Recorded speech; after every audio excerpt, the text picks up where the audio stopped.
Bismillahirrahmanirrahim. Assalamualaikum warahmatullahi wabarakatuh. Alhamdulillahirrahmanirrahim.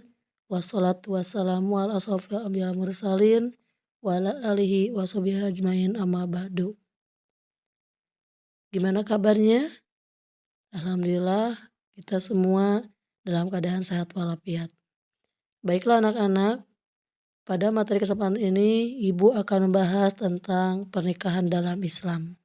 Dalam materi pernikahan ini, tujuan pembelajarannya antara lain menjelaskan ketentuan pernikahan dalam Islam, menganalisis pernikahan terlarang dalam Islam, menyajikan prinsip-prinsip pernikahan dalam Islam, menyatakan kebenaran tentang ketentuan pernikahan dalam Islam, dan terakhir membiasakan sikap komitmen, bertanggung jawab, dan menepati janji dalam kehidupan sehari-hari. Untuk selanjutnya yaitu pengertian nikah. Pengertian nikah di sini adalah gabungan, himpunan, kumpulan, akad yang menghalalkan pergaulan hubungan laki-laki dan perempuan yang bukan mahram untuk membina rumah tangga ataupun membentuk sebuah keluarga.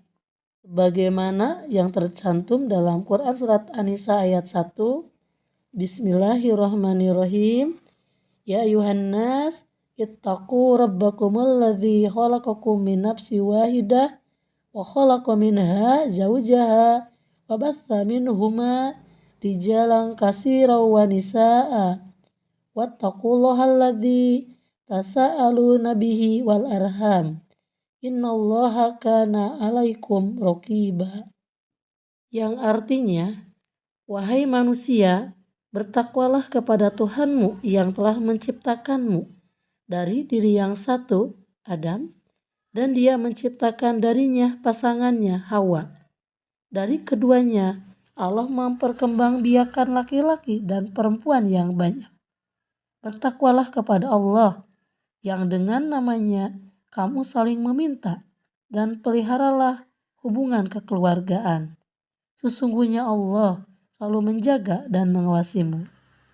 Pada surat An-Nur ayat 1, landasan pernikahan juga ada pada Al-Quran surat Ar-Rum ayat 21, yaitu Bismillahirrahmanirrahim. Wa min ayatihi an khalaqalakum min anfusikum azwaja litaskunu ilaiha wa ja'ala bainakum mawaddah wa rahmah. Inna fi dzalika laayatil liqaumin yatafakkarun. Yang artinya, dan di antara tanda-tanda kekuasaannya ialah Dia menciptakan untukmu istri-istri dari jenismu sendiri supaya kamu cenderung dan merasa tentram kepadanya, dan dijadikannya di antaramu rasa kasih dan sayang. Sesungguhnya pada yang demikian itu benar-benar terdapat tanda-tanda bagi kaum yang berfikir. Selain dua ayat Al-Quran tadi, landasan pernikahan ada pada Undang-Undang Pernikahan yang dulu adalah Undang-Undang Nomor 1 Tahun 1974 yang diperbarui menjadi Undang-Undang Nomor 16 Tahun 2019. Untuk selanjutnya adalah hukum pernikahan. Untuk yang pertama, hukum pernikahan adalah mubah. Hukum mubah dalam pernikahan adalah hukum asal. Artinya, seseorang melakukan pernikahan hukumnya boleh atau mubah, atau tidak melakukan pernikahan juga boleh. Yang kedua, wajib.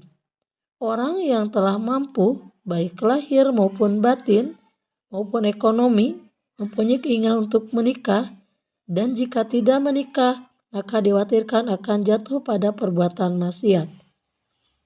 Yang ketiga adalah sunnah, yaitu bagi orang yang telah mampu dan mempunyai keinginan untuk menikah, namun tidak dikhawatirkan dirinya akan jatuh kepada maksiat sekiranya tidak menikah. Untuk yang keempat adalah makruh. Makruh ini untuk orang yang belum mampu melakukan pernikahan, tetapi mampu mengendalikan diri dari nafsu seksual. Yang terakhir adalah haram. Haram ini untuk orang yang melakukan pernikahan dan akhirnya menganiaya pasangannya, atau orang yang yakin bahwa dirinya tidak akan mampu melaksanakan kewajiban pernikahan. Untuk selanjutnya yaitu proses pranikah dalam Islam. Untuk melanjut ke pernikahan, sebelum diadakan pernikahan, prosesnya antara lain yang pertama ta'aruf, perkenalan. Setelah perkenalan, lanjut ke hitbah atau lamaran. Dan yang terakhir, mahar atau nikah. Untuk selanjutnya, itu tujuan pernikahan. Di dalam pernikahan, ada beberapa tujuan, antara lain, 1. Membentengi akhlak. Yang kedua, meningkatkan ibadah kepada Allah. Yang ketiga, memenuhi tuntutan naluri manusia. Yang keempat, mendapatkan ketenangan hidup. Yang kelima, mendapatkan keturunan yang soleh atau solehah. Dan yang terakhir, menegakkan rumah tangga yang islami. Untuk selanjutnya yaitu rukun pernikahan. Rukun pernikahan antara lain 1. Calon suami, 2. Calon istri, 3. Wali, 4. 2 orang saksi, dan terakhir ijab qabul. Untuk selanjutnya adalah hikmah pernikahan. Di dalam pernikahan mengandung beberapa hikmah antara lain 1. Terciptanya ikatan halal antara laki-laki dan perempuan. 2. Mendapatkan keturunan yang sah. 3. Terpelihara kehormatan. 4. Terjalin kerjasama suami istri dalam mendidik anak. Dan yang terakhir, terjalin silaturahim keluarga. Untuk selanjutnya yaitu hak dan kewajiban. Hak dan kewajiban antara lain yang ada yang disebut dengan kewajiban bersama, yaitu memelihara dan mendidik anak sebaik-baiknya, setia dalam hubungan rumah tangga, saling bantu antar keduanya. Yang kedua, kewajiban suami kepada istri, yaitu menjadi pemimpin, memberi nafkah, bergaul dengan cara yang baik. Yang terakhir, kewajiban istri kepada suami, menaati perintah suami, selalu menjaga diri dan kehormatan, bersyukur, dan terakhir membantu suami. Untuk selanjutnya adalah pernikahan terlarang. Pernikahan terlarang dibagi beberapa macam. Yang pertama, pernikahan mahram, yaitu menikah dengan orang yang haram dinikahi. Yang kedua, nikah syigor, yaitu menikah tanpa mahar ataupun mas kawin. Yang ketiga, nikah muhalil atau tahlili, yaitu menikahi wanita yang telah ditalak 3 oleh suami pertama dengan maksud diceraikan kembali. Yang keempat, nikah mut'ah, yaitu pernikahan dengan perjanjian waktu ataupun nikah kontrak. Yang kelima adalah nikah dalam masa iddah, yaitu pernikahan setelah wanita bercerai dan masih dalam masa iddah. Yang keenam, pernikahan beda agama, yaitu menikah dengan pasangan yang berbeda agama. Yang ketujuh, pernikahan tanpa wali, yaitu menikah tanpa wali yang benar atau yang sah. Dan yang terakhir, pernikahan ihram, yaitu menikah dalam keadaan ihram baik haji ataupun umroh. Sebagaimana yang tercantum dalam Quran Surat An-Nisa ayat 23. Bismillahirrahmanirrahim.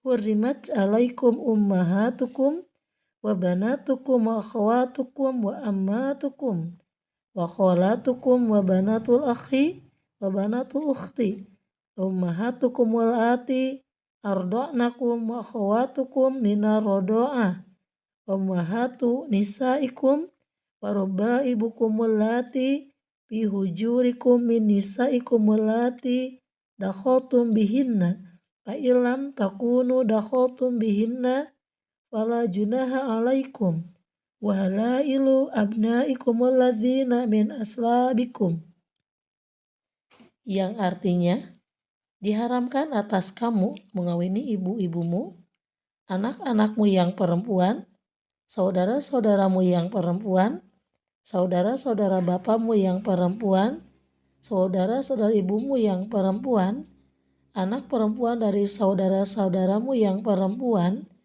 ibu-ibumu yang menyusui kamu, saudara perempuan sepersusuan, ibu-ibu istrimu atau mertua, anak-anak istrimu yang dalam pemeliharaanmu dari istri yang kamu campuri. Tetapi jika kamu belum campur dengan istrimu itu dan sudah kamu ceraikan, maka tidak berdosa kamu mengawininya. Diharamkan bagimu istri-istri anak kandungmu atau menantu dan menghimpunkan dalam perkawinan dua perempuan bersaudara, kecuali yang telah terjadi pada masa lampau.